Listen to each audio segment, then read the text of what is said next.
But let us bring on our very first act, Mr. Colin Galletly!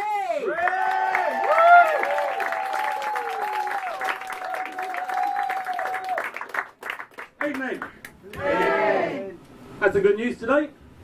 At the age of 44, I've got my very first ever underwear modelling contract. Yay! Yes, ladies and gentlemen, you are looking at the new face of Tenor Man 2015.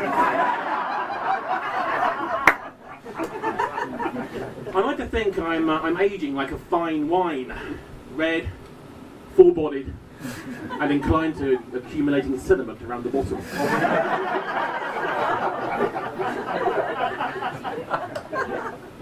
As I'm getting older, I get a little bit more worried about my health, especially my weight. I've been putting on a lot of weight recently.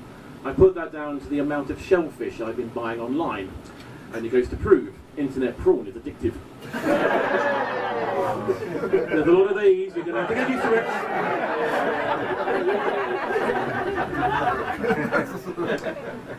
Yeah, one in last night actually. But I went to the doctors and I said, "Doctor, will a spoonful of sugar help my medicine go down?" And he said, "No, you've got type 2 diabetes."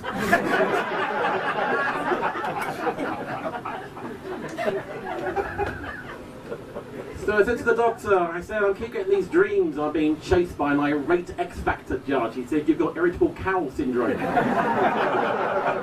I did just say that. So I said to the doctor, I said, "What's the best way of losing weight?" He said, "Have you tried running?" I said, "No, the kit's too expensive. The price of sports bras nowadays is murderous." I'm getting old now. Things were simpler when I was younger. When I was a lad, a hashtag was simply something you used to label whose bag of drugs was whose. If anybody ended a sentence with the words "lol," you thought they were having a stroke.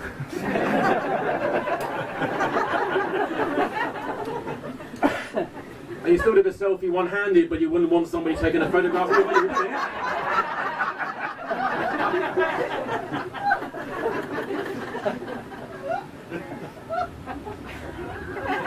We like you. We're going to like you. It's great to be in Brighton. Nearly didn't make it today, actually. I had a bit of a road accident driving to the station. It was my own fault. I ignored a sign warning me of hidden dips in the road and drove into a giant jar of mayonnaise.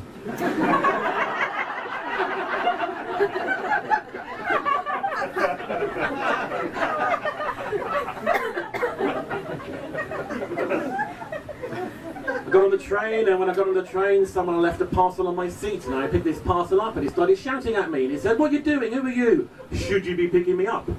It was a suspicious package.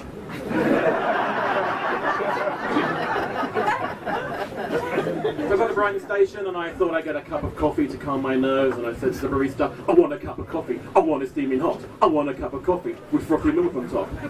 They gave me a Rappuccino.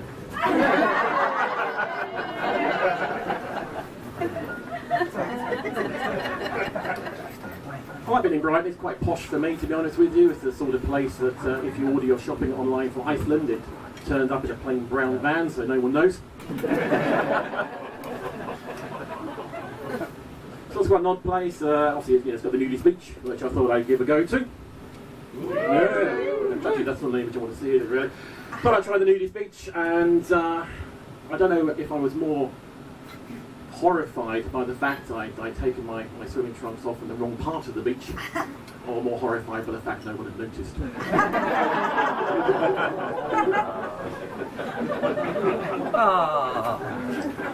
I think the sympathy is the hardest part of that, actually.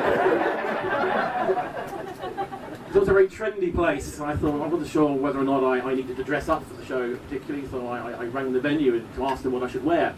And they said, ... dash, ... dash, ... dash, ... dash, ... dash. I thought, God, they've got a dress code. But as it turned out, my normal clothes are on trend. Apparently I'm an ironic, retro, shabby chic fashion statement. I've had a busy week this week. A mate of mine died recently, very sad. First thing on his bucket list was kicking it, and it turned out. Well, I thought I'd try and contact him, so I went to a medium, and I went there, and she was sitting in her room, and next to her was a drinks cabinet, and on that drinks cabinet was a giant book of cocktails. He said that's her spirit guide.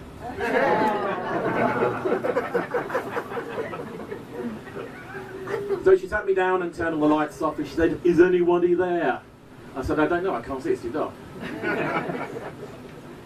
She said, "Is there anybody there?" And the voice had answered with a French horse saying yes. It turned out she'd been using a Ouija board.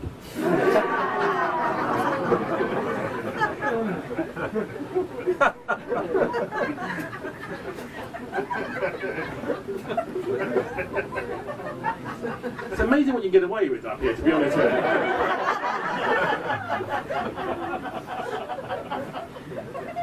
Had a busy week this week. I did have the manuscript for my new novel rejected by my publishers. It was a wild tale of sadomasochistic sex between two dead ancient Egyptians. But that's not the money porn people want.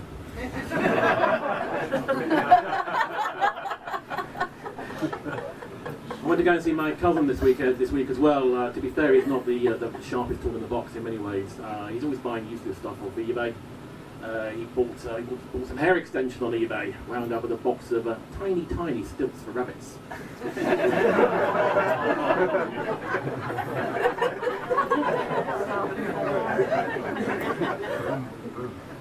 He bought some X-ray spectacles off eBay, hoping to see through ladies' clothing. That was a disaster. He was living in Hull.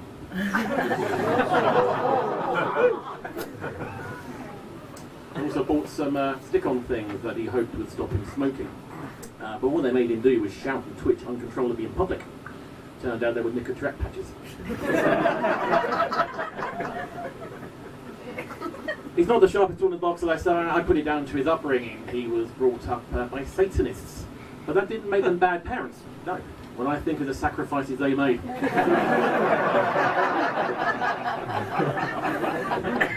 You laugh, but you try finding virgins in Croydon. I know I have.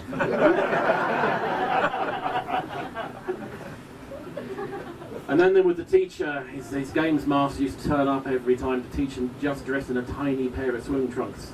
Turns out he was a paedophile.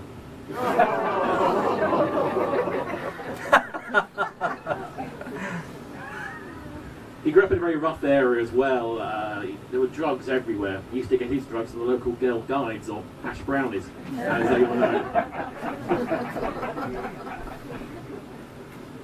But they messed with his head towards the end of his drug taking. He just kept hallucinating. He was being chased by a giant pack of angry dogs. Turned out he'd been smoking caninovis. They messed with his head, and towards the end he wouldn't go outside unless he was dressed exactly like the lead singer of an aging Australian rock band. He had Boosie DC.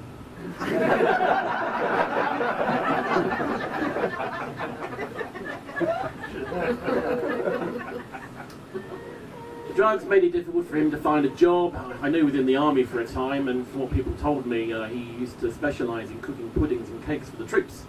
Well, they said he was a deserter.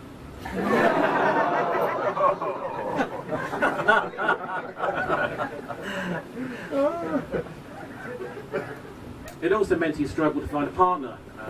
He tried internet dating. In fact, he was moaning to me only recently that all the women on this site were exactly the same.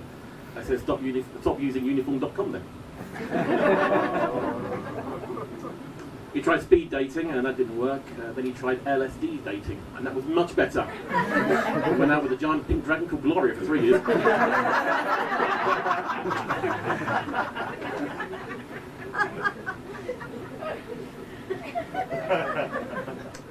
He went out with a blind girl. She dumped him. Apparently something didn't feel right.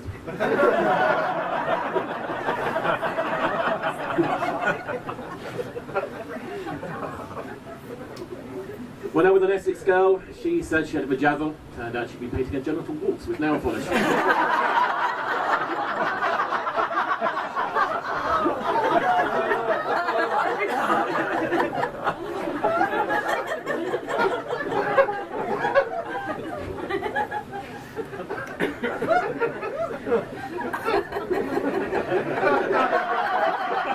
What do you mean laugh now?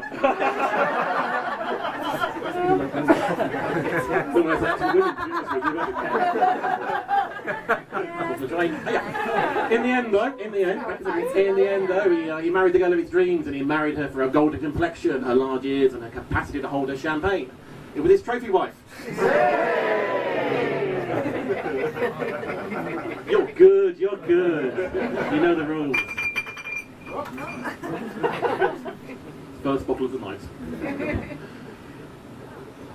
No, it's behind you. He had a conversation with them. He just had kids actually, they just had twins, but rather than name them after where they would have been conceived, he's named them after how they were conceived. Still, Stella and Chardonnay, they're good kids.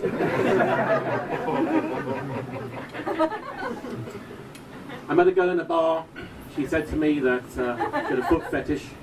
I said, I'm sorry love, I can't go out with you. I'm lactose intolerant.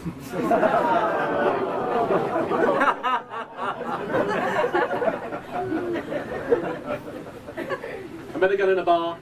I thought I would try and chat her up in an old-fashioned sort of way. I thought I would woo her, but she wasn't interested in poor ghost impressions.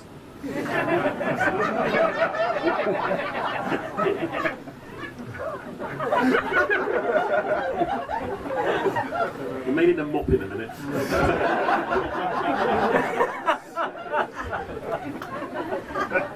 Met a girl in a bar. I went back to her house, I shagged her leg, lit my bullets and did a crap in the garden. She wanted it doggy style.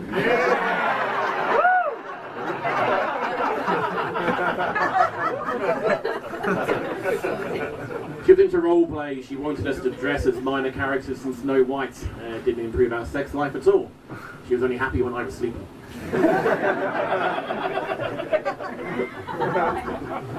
I was going to leave you with a joke about David Cameron, the leader of the Labour Party, but that wouldn't be politically correct. So I'll leave with this. They've just brought out a new type of custard sponsored by the Custard Tally. Just like ordinary custard, but thicker. And orange. And completely tasteless. You have been amazing. Thank you. Good night.